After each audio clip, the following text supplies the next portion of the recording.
Okay, here we summarize our results. From A to B, 6 out of 11, we got 3. 5 out of 11, we got 2. B to C, 6 out of 11, we got 3. 5 out of 11, we got 4. It looks pretty likely, at least reasonably likely, that from A to B, it's near 2.5. From B to C, near 3.5. Maybe, but it's hard to say with any certainty that it's a little longer than 2.5 from A to B, a little shorter than 2.5 from B to C. But there's statistical fluctuations, and we can't be very confident of that at all. So, okay, so from A to C, then, we conclude that we're probably near 2.5 plus 3.5 equals 6 tenth of mile increments, tenths of miles, 6 tenths of a mile. On which side of 6? Well, we don't know. We do know, though, that since the distance from A to B can't be less than 2 and the distance from B to C can't be less than 3, distance from A to C can't be less than 5. So distance from A to C is greater than 5, and similarly, A to B can't be more than 3, B to C can't be more than 4, so A to C can't be more than 3 plus 4 or 7. We could draw histograms, not histograms exactly, these are actually probability curves. Distance from A to B is between 2 and 3. Right now, without any further information, ignore anything in color on these 3 graphs right here. The distance from A to B is somewhere between 2 and 3, and there's some curve that indicates probabilities of the various distances. We could even throw a couple of little color on this curve. If we bound the curve between here and here, we're probably 90% certain that the actual distance is between here and here, because 90% of the area under the curve lies between these 2 lines.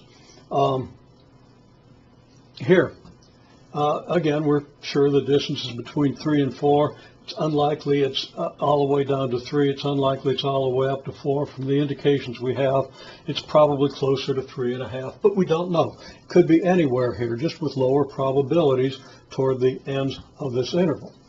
So the distance from A to C, similar curve between 5 and 7 at this point, okay, not knowing anything more. Now, turns out that there is more that we can determine. In the first place, we can look at the distance, or at least at the difference between the numbers for A and C. So distance A to C, as indicated by the first observation, from 3 to 9, distance is 6 tenths of a mile. From 4 to 0, distance is 6 tenths of a mile. It turns out, if we look at all these, at least the first 11 bits of lines of data that we have, we get 6 in all of these, which means that right away at this point, we can pretty much narrow this range. It becomes extremely unlikely, if we got 6 11 times in a row, that the result is closer to 5 or closer to 7. So we can probably draw this range down at least by half, and probably more than that, so that our probability, our possible results, are bunched up considerably closer to 6. We still don't know whether it's on this side or this side. Well, now we could look down into the rest of the data, and if you did this later, we have a 2 and a 7, which is only a difference of 5 hundredths. Now that means, of course, that we had 5 changes between the 2 ends, which means the distance is greater than 5 hundredths, or 5 tenths. But based on the fact that we got all these 6s, and this didn't occur until somewhat later, we still think that that this distance is much closer to 6 than it is to 5. But now we can revise our picture over here. We can eliminate the part from 6 to 7, and we can say that, well, it's certainly less than 6, greater than 5, and almost certainly a lot closer to 6 than it is to 5. So maybe the curve is like this. Forget the stuff in yellow for the moment. We'll talk about that shortly. But maybe the probabilities distribute themselves like this, okay? Closer to the 6 than the 5. Seems highly likely.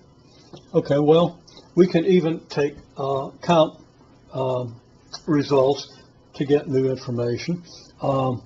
New information from the rest of the results that I haven't written down here. On 3 out of 13, distance from A to C was indicated as 5. On the other 20, it was indicated as 6. On 12 to 23, the distance from A to B was indicated as 3, which means that on 11 of 23, it was 2, which confirms that this distance appears to be pretty close to halfway between 2 and 3. And on 8 out of 23, distance B to C was indicated as 4, which means distance from B to C is more likely to be 3 than 4, because of course 8 out of 23 leaves 15 out of 23 that were 3s.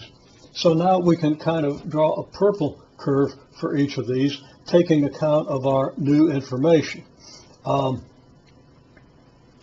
That's what I've done here and here. This narrows the range of likely actual distances, as does this. Okay, here it looks like distance from B to C is closer to 3 1/3 than it is to 3 1/2, and we have 23 observations.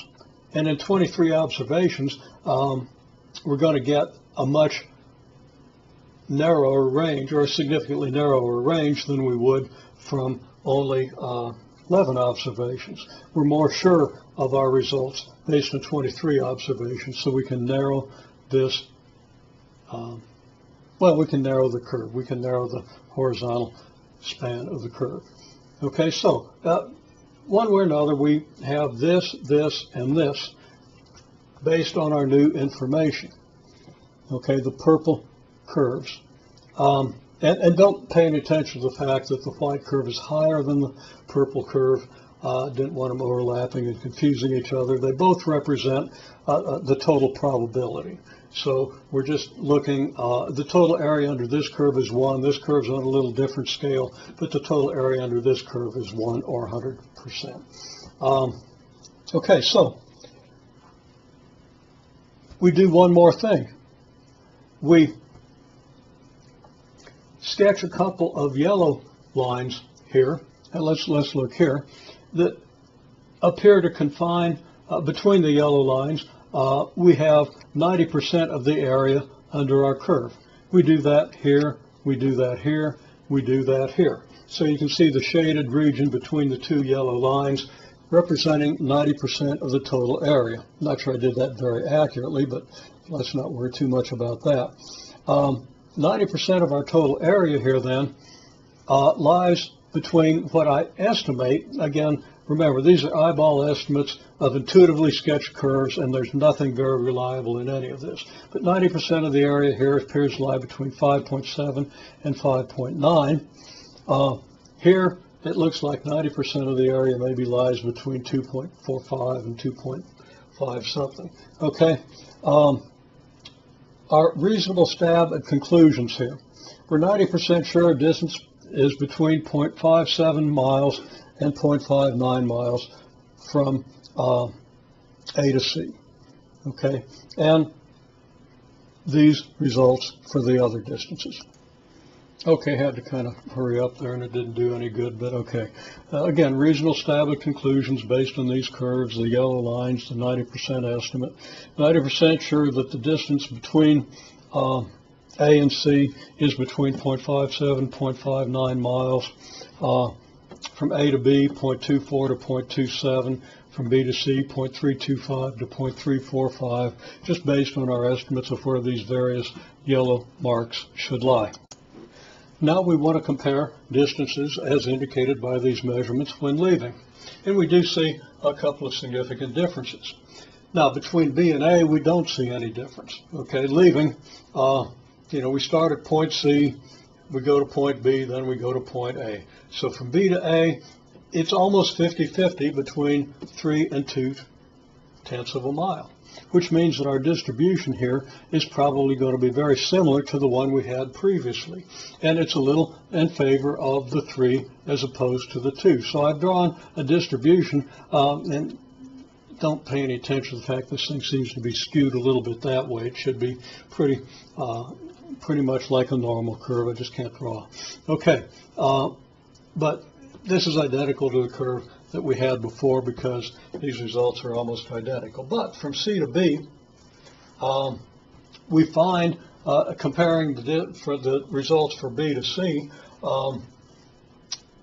that we have more 3s than we have 4s, significantly more 3s than 4s, so that it's no longer very plausible that this distance is 0.35, although still by statistical anomaly it could be, because there's randomness in the way the odometer sets itself every time, so or where the odometer is. So there could be statistical reasons why we just by statistical chance we could have gotten this result, but it's unlikely. So we revise our estimate somewhat. We draw our curve and we put our 90% limits at 0.32 and 0.34, as opposed to before when it was 0.325 and 345. And then from C to A, 4 times out of the 19 we got 5, and the other 15 we got 6. That's more than the 3 out of 23 that we got, but maybe not all that significantly. There might not be a hugely significant difference between these. Nevertheless, we revised this over about 0.005 units. So that our 90% stabs, quote, at the distances from C to A as opposed to A to C, be between these numbers. C to B would be between these numbers, B to A between these numbers. These are the same as the numbers we had before. In both of these cases, the numbers are slightly less. And let's note that between A and, between C and B, and so then as a result between C and A, the roundabout intervenes. So these numbers are a little bit less, indicating that we went a little less distance around the roundabout going out than when coming in. And that's exactly what we would expect